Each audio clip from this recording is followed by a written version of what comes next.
Jim Carrey has been hinting at things for years, and it's time we pay attention. One of the strangest but funniest moments of his career happened on Jimmy Kimmel's show. What looked like pure comedy was, I think, Carrey slipping us a hidden message inside his jokes. There's a lot to unpack, especially after Jimmy's shocked reaction. But first, let's go back to the clip that had everyone talking. Is that a gang sign? Have you, Oh, like you don't know what it is. You don't know what that is. I have no idea. You don't know. Jimmy Fallon doesn't know. David Letterman doesn't know. We don't know. All the comics and show business don't know what this is. Right? Yeah. What is it? Come on, Jimmy. Seriously, the time is up. People are hip to this kind of stuff. Jimmy went from laughing to looking uneasy faster than you can say cut to commercial. You can almost see him thinking, wait, what did he just say? Don't worry, we're not chasing wild conspiracy theories over a hand sign. I think Carrey was pointing to something darker than secret clubs. He's been quietly frustrated with Hollywood's flashy circus for years. On that couch, he basically shrugged and said, look, hosts like Kimmel are part of the show, trained to entertain you while the real story slips by. Picture the Colosseum while Rome burned. Today's version is the glowing TV screen, endlessly hypnotic, selling stories while the important stuff is ignored. I'm sick and tired of the secrets and the lies. It is the secret symbol of the Illuminati, and you're a part of it, and it is the all-mocking tongue. I like it, it's scraping. It's a symbol of the all-mocking tongue, and I'm sick of it. I want everybody to be in on the joke, man. You know what I mean.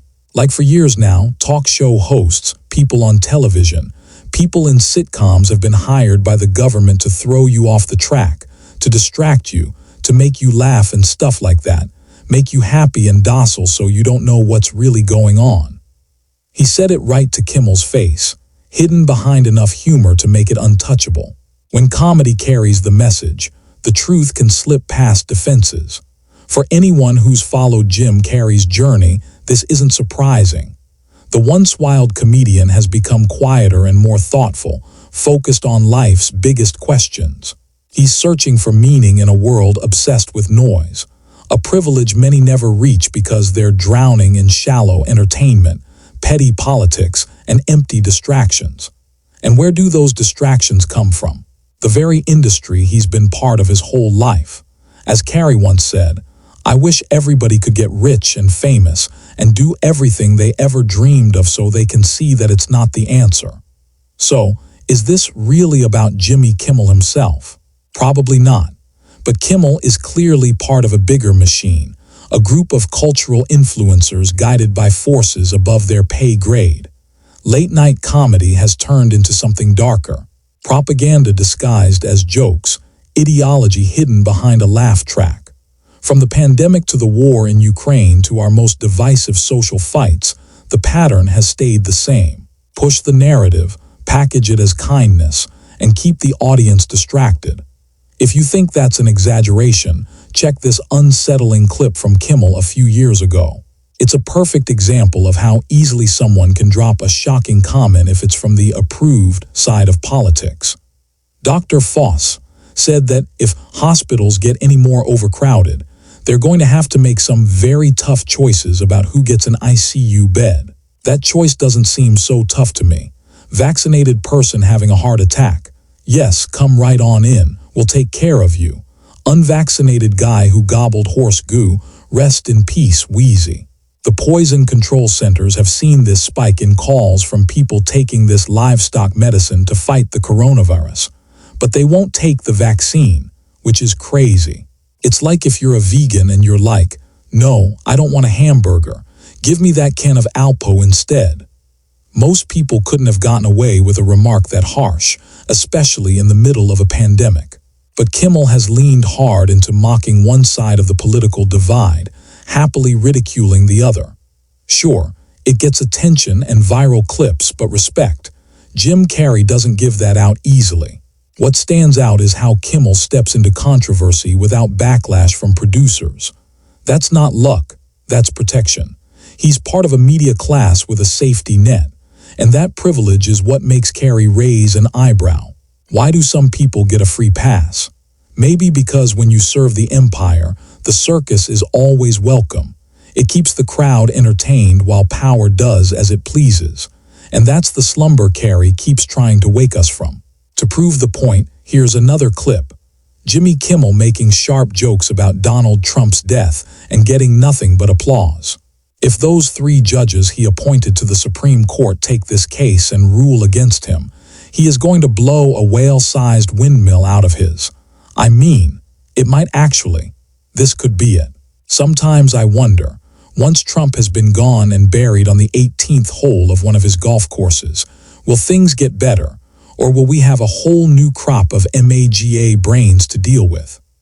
It's the kind of hollow political comedy that divides instead of unites. Instead of inspiring curiosity or understanding, it spreads bitterness. That's the trick, keeping millions locked in anger instead of learning, connecting, or making peace. Of course, Donald Trump wasn't happy about being Kimmel's constant target, the butt of late-night jokes and cheap laughs. But compare that to Jim Carrey. The man who once made the world roar with laughter has turned inward, looking for meaning instead of mockery. From that view, endless political sparring looks small. Nothing made this clearer for Carrey than the Hawaii missile scare in 2018. For 10 long minutes, he thought the end had come, that he was living his last moments on Earth. In that brief terror, all the glitz and headlines vanished.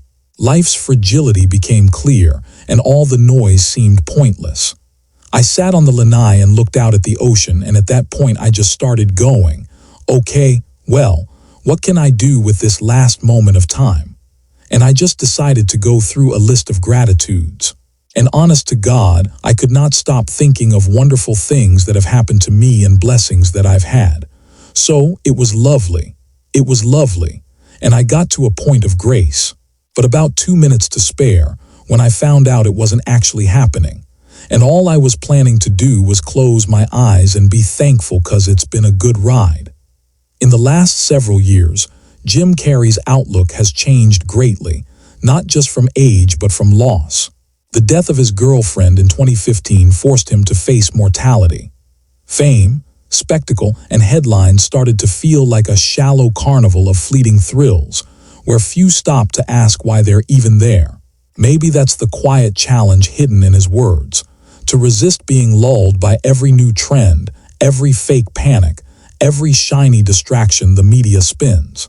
If we can break free from that spell, maybe we'll see something real, something that matters. The question is, will we?